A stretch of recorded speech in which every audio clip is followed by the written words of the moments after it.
बोले हैन नि काम गर्दा पारो तादा कसले के गरो म गर हान्दिन्छु तपाईलाई कसले कुट भन्नु ठो so guys welcome back to new blog सबैजनालाई स्वागत छ आजको अर्को नयाँ ब्लगमा र साथीहरु हैन thank you so much 10000 follower पुराइन भएकोमा चाहिँ तर पुगेको त छैन तर पुग्न आँटे 2-4 वटा फलोअर बाँकी छ आज चाहिँ म हैन अब के गर्नु अब छोरा मान्छे भसी गर्नै पर्यो खानै पर्यो आलु फलिरहेको छ टर्ना मन अब ठक्क लागेर गोड्न आयो के आज चाहिँ हेर्नुस् न यो फरुवा लिएर चाहिँ ड्याङ अब मकै अरे आलु गोड्ने हो अनि अब यसरी गोड्नु पर्छ कसरी पो गोड्थ्यौ बिर्सिसक्यो यार मैले त यसरी पो गोड्थ्यौ यसरी नै हैन बिर्सि नै सक्यो यार मैले त गोड्नु पनि यसरी नै गोड्ने हो टक्क लाग्यो अलि भिडियो मजाले बनाए भिडियो चाहिँ भिडियो यस्तो गरेर के भन्छ न यी खत्री बाबा दिउँसो रक्सी खाएर खत्री बाबा आज दिउँसो पुरै टना मना भएर आलु खाना नि कम त गाह्रो छ यसरी गोड्नु पर्छ अनि यो ड्याङ चाहिँ मैले गरेको है गाइस यति राम्रो गोडिस न बिसा बिहानदेखि गोडिरहेको छु यसले ढङ्गको गरेको छैन अनुहार हेर्दा नि थाहा पाइन्छ बिहानदेखि गरे ता तेरो त अनुहार हेर्दै उतै पनि आदि मैले गरेको यसले भाँच्यो कि यसले तपाईँको छोराले यसले बेहोरा कसको गत्ली छ त्यसले कुकुर आइज छिटो मकै गोड्न आलु गोड्न कुकुरलाई पनि यति मासु भात खान्छ घरमा त्यसलाई नि गोडाउनु परेन जिम गरे जस्तो सजिलो रहन्छ आलु गोड्न हातै कर्कर भयो यार हो त्यसरी मजाले गरे अब भरे मासु खान पाइहाल्छ साबास भरे तँलाई सुँगुरको मासु र एक थाल मधेसी चामलको भात एकदम मिठो पारेर खाइदिनुहोस् कहाँ हाने ल मम्मी यसले मार्यो अहिले आमा कस्तो बवाल देखेँ यार हरियो फरियो आहा गम रोपिस् तैँले मैले रोपेको कसले रोपेको भन्नु त कसले रोपेको कसले रोपेको मम्मी जनता जान्न चाहन्छन् कसले रोपे कि हराभरा आलु देखिस् मैले हो मधेसमा चाहिँ मकै यसरी गोड्नु पर्छ है साथीहरू पहाडमा नि मकै यसरी होइन गोड्ने कसरी त ए मकै अरे आलु कस्तो मकै निस्केको मुखबाट सुन चाँदी हिरा मोती पाइँदो रहेछ चोर्न माया गर्ने मायालुलाई पाइँदैन है किन्न गीत गाउने ढङ्ग छैन भाइ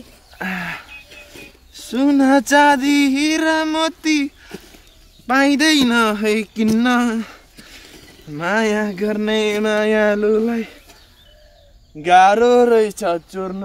गाना गाउँदै काम गर्नुको मजा नि छुट्टै छ यार छिटो हात चला ए भाइ हात चला छिटो यसरी कोदालो खन्दाखेरि अलि धेरै बोल्यो भने नि काम गर्दा पारो तातेर आउँछ क्या चुपचाप लाएर भिडियो बना त्यही भएर कुनै जमानामा एक प्लेटमा एउटा आलुको ड्याङ गोडिसकिन्छ यार है मम्मी कि गोड्दिन त्यो कति मिनट लाग्थ्यो पसिनै पसिना भयो यार कति कामै मात्रै गर्नु भन्दा यस्तो तोरीबारी घुम्न आएको हाम्रो माइला ठुलो भएको तोरीबारी यार आमामा हेर्नुहोस् त कस्तो दामी भएछ यार आमामा यार मधेसमा भने मान्छेलाई चाहिँ यो एउटा राम्रो कुरा हो क्या तोरीबारी है धान चट्टेरीको हगेछ यार कुकुरले सिट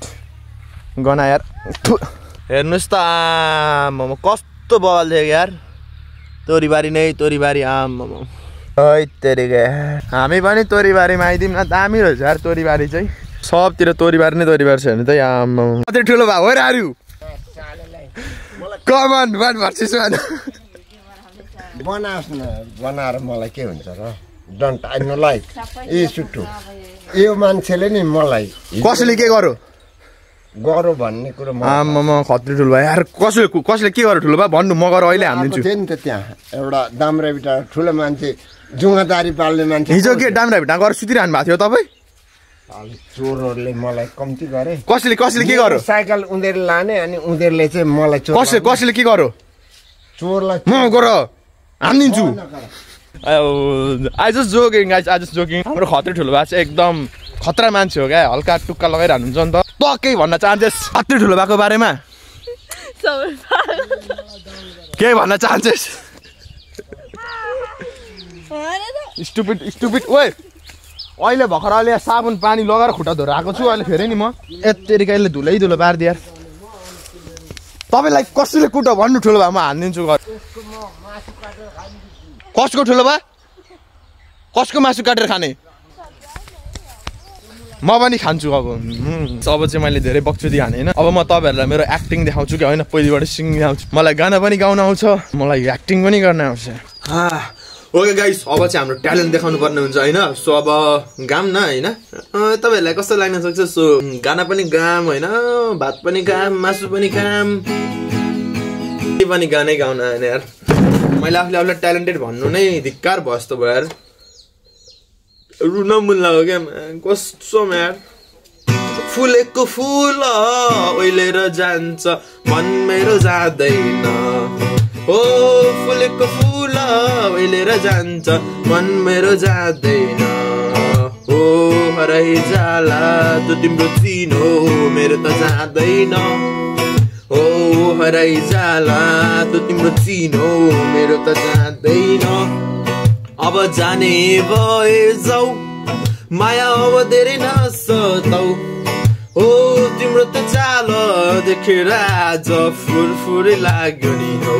अब ओभर एक्टिङ धेरै नगरौँ यार ओभर एक्टिङ धेरै पनि गर्नु हुँदैन नाटक मम्मी यो बेलसाँदै यो के अरे त उसमा हालेर खाँदा हुन्छ भुटेर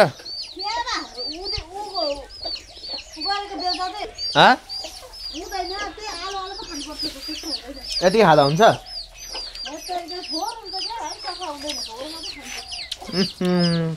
अमिलो अनि यता चाहिँ मैले टक्क लागेर सोया चङ्क्स भिजाइरहेको छु अब यसलाई हल्का पखालेर भुटेर खानु पर्यो यार गाइज अब soya chunks is ready for the fried and अर्को यता हाम्रो गार्लिक पनि रेडी भइसक्यो ए होइन अनियन भन्छ मेबी यसलाई अनियन पनि रेडी भइसक्यो कस्तो बवाल देखेको यार त्यो त हाम्रो कराई पनि तात्दैछ पकाउने मान्छे पनि तातिँदैछ पकाउनमा मजा आउँछ खाना पकाउनमा चाहिँ मलाई मजा आउँछ क्या जस्तो दामी पारेर पकाउनु होइन चट्ट पारामा हाम्रो जिरालाई राइट टक्क लागेर हाम्रो गार्लिकलाई हालिदिउँ अनियनलाई हालिदिउँ पनि हालिसक्यौँ अपलोड गरिसक्यौँ अहिले प्लेइङ हालिसक्यौँ दामी बारेमा भुट्नुपर्छ यो हेर्दाखेरि नराम्रो लाग्यो भने यो चाहिँ एकदम पावरफुल चिज होइन प्रोटिन हो त्यही भएर यसलाई बनाऊँ अनि मस्त पाकिसकेपछि दामी खाम मम Can you do like to जुटो होइन यो कुरा साँचो छ गर्ने मायाको माया गर्ने केटीको खाँचो छ विरतीको हिस्सामा पात लाग्ला हाम्रो चाहिँ यस्तो भइरहेको छ होइन सोया चङ्क्स सो विथ एउटा खोर्सानी हरियो खोर्सानी नि खाम दिहाला दुईजने माटो लाग्ला दामी भरि क्या हो त मुखमा पानी नै आयो यार खाइदिउँ न त कस्तो भएछ अनि खाएर चाहिँ हामी टक्क लागेर एकछिन गेम खेल्छौँ अनि त्यसपछि हामी टक्क लागेर अनि जिम जान्छौँ अनि नाइस यार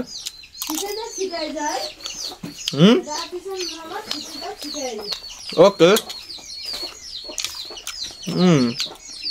दामी भएछ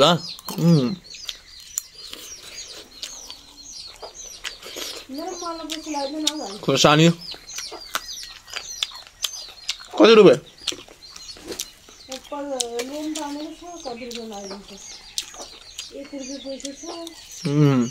फिनिस एउटा खोर्सानी पनि लभली ओके साथीहरू अब आजको भिडियो चाहिँ यहीँ समाप्त गरौँ होइन तपाईँहरूलाई भिडियो कस्तो लाग्यो आफ्नो प्रतिक्रिया दिन नबिर्सनु होला र यति भन्दै आजको भिडियोलाई यहीँ समाप्त गर्छु हस्त टाटा bye bye see you on the next video